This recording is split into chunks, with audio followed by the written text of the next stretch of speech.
email accounts to answer questions from customers. The people handling these emails are generally overqualified, underpaid people with no experience in book selling. From the beginning, disaffected academics were popular because they were well-read and could supposedly help find books on a huge variety of topics. They were paid about $10 to $13 an hour, but with the potential of promotions and stock options dangled before their glazed eyes. Not everyone found nirvana in this environment. Richard Howard, for example, has a master's degree in literature, but decided to take the entry-level customer care job at Amazon in 1998, with hopes of moving into editorial, where he could write reviews of books. What he found was a work mill with 4 customer service Tier 1 email representatives to a cubicle. Supervisors listened in on calls to monitor performance, and rated the workers by how many emails or phone calls they could answer per minute. Howard chronicled his experience for a Seattle newspaper in an article titled, "How I Escaped from Amazon.Cult." Human interaction was treated almost as a necessary evil.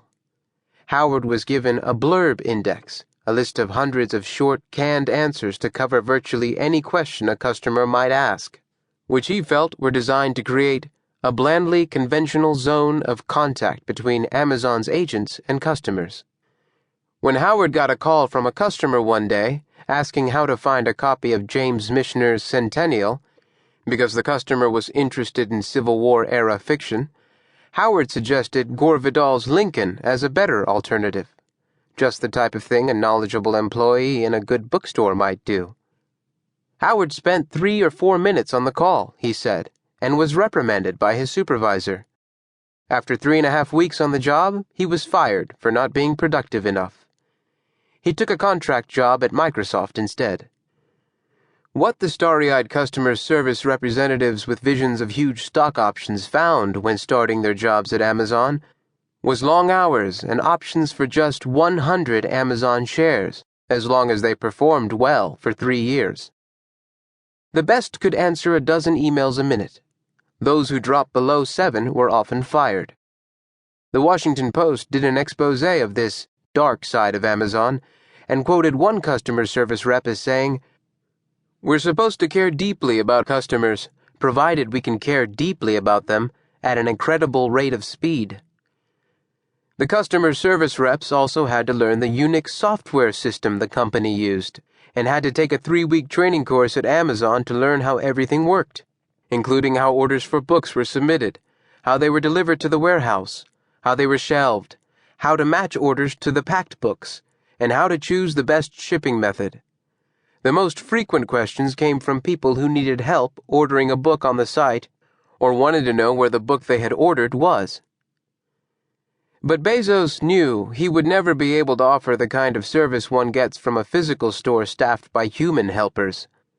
"We're never going to have sofas. We're never going to have lattes," he told Businessweek magazine in June 1997. Where Bezos really managed to shine was in creating a great online experience with very little human interaction with customers.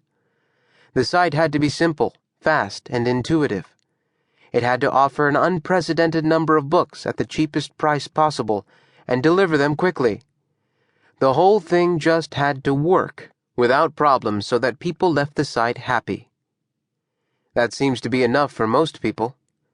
When we do make a customer unhappy at some point, Bezos was later to explain, these people come out of the woodwork and say, "Well, actually, that wasn't my experience."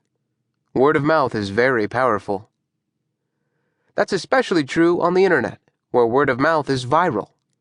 On the internet, says Bezos, everybody is a publisher. They blog and they email, and they can turn nasty very quickly. Email, he says, has some magical ability to turn off the politeness gene in the human being. You get these very candid pieces of feedback that tell you exactly how you can improve your service.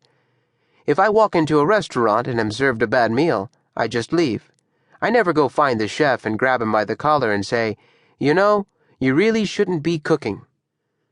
But there have been a few occasions when emails and words spread virally through the internet were intended to grab Bezos by his virtual collar to yell at him. Bezos is not